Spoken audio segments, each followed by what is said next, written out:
Magandang tanghali sa atin mga kapwang magsasaka.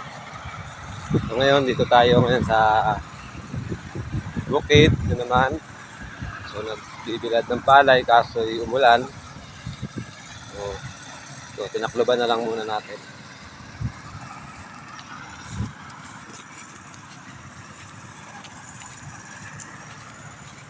Yan. So mga pambilad natin na palay yan.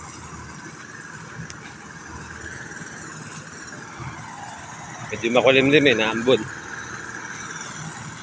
So nagbilad na tayo habang hindi pa tapos mag-tracer. Paano? Di nakatuyo tayo ng ilang sako. Tuyo sa balat. Ang sitwasyon dito, mahirap talaga. Ganitong maulan, hirap magpatuyo ng palay.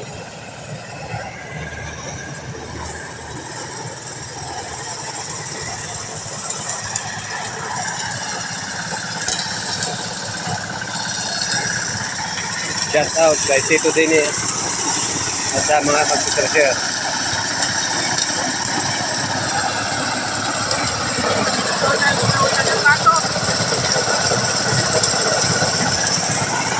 Ito na yung punutan na pato.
Yan, ito. So ito pa yung inaanihan, hindi pa tapos.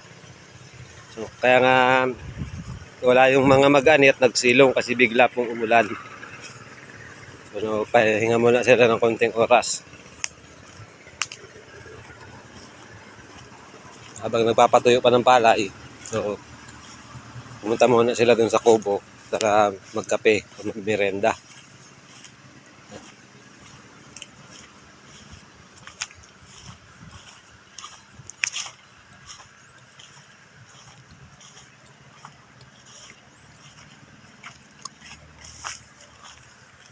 Yan, medyo malawak-lawak pa po itong gapasin na are.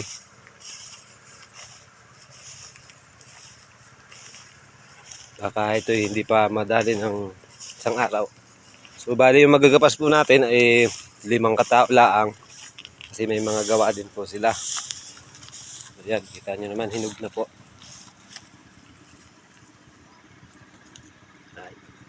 Yung maganda ang uhay ng palay natin ngayon.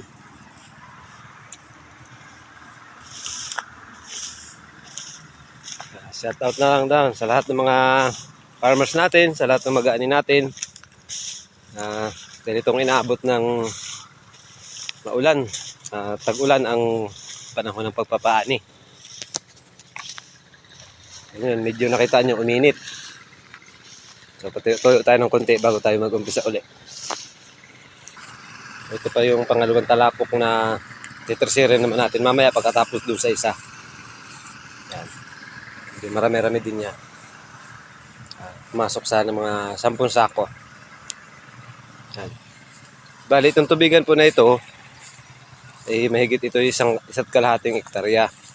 So ito po ay hindi po sa amin o hindi po sa akin. May-ari po nito. Ako lang po ang naglalagay o nagtatanim. So bali nagbibigay tayo ng porsyento doon sa may-ari ng lupa. Yan, kung napapansin nyo, sa mga ginagawa ko dito or binablog ko, tulad ng tubigan, nyugan, yan po ay mga hindi sa akin po yan. So bali kami lang po talaga yung kinukuha nila maglulukad o mag-aani, magpatanim ng palay. Kasi wala po sila ibang makuha sa malayo. So kami lang po yung nandito sa malapit. Yan, so ito po. Papahinga-hinga po muna, nakain. Alauna na po kami nagkain. Shout out Yun ang sa mga may saging dyan. Yun ang pagkaluto kay alauna. Yo, nagulan lang po kasi. Alas 12, alauna na po, ang kunat pa. So, makunat pa daw po pala yung karning pato. May kabakam kasing mga hindi mga iniipon. Yan. Si Lulutak ni po. Buto na, ipunin pa. Yan. So ngayon po, babalik na tayo sa ating nilatag na binilad kasi medyo gumaganda na yung init. Nawawala na yung dagim. So baka matayo makatuyo pa. Kaya balik tayo para mailatag ulit. Sayang din kasi yung init. So yan lang talagang panahon na yan ang hinahabol natin dito pag ganitong pagkatapos na ng anihan. Para hindi mabangkalas yung ating palay, maibilad natin agad. So pag hindi kasi naibilad agad, sumabangkalas siya, tutubo. Tutubuan yung palay sa sako kasi iinit yun.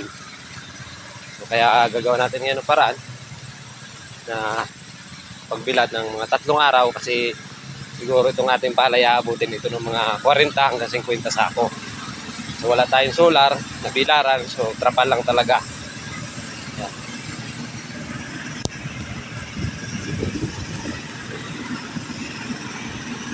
Habang hindi pa tapos yung ating mga magtitreser, latag muna tayo.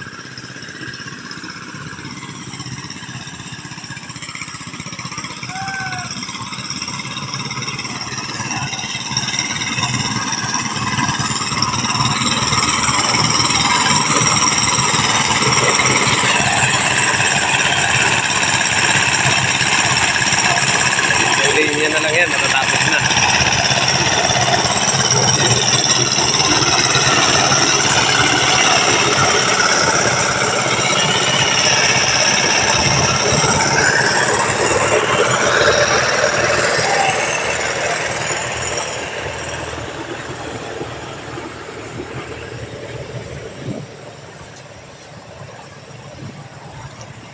Ayan, kita nyo, nagliwanag na. So, ilalatag na natin ito ating nakalatag na 6 na sako.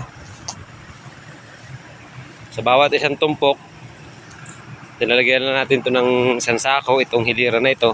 So, itong 3, tig 1 sako. So, ito namang dalawang ito, itong isa, 2 sako, and din yun, 2 sako din. So, bali, 7 sako pala ang ating nakalatag sa ngayon. Yan.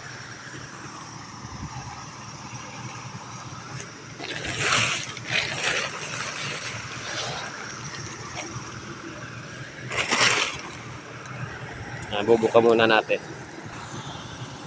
So ayan na, buka na natin itong 2. Yan po ang ating inani palay, malinis. So, hanggang dito na lang po ang ating pagbibideo at maraming salamat po sa inyong panonood. Ilalatag ko po kasi itong marami na ito. Yan lamang po at paki-like and share na lang po ang aking YouTube channel, Jobert of Tesa po. Maraming salamat. Good luck everyone.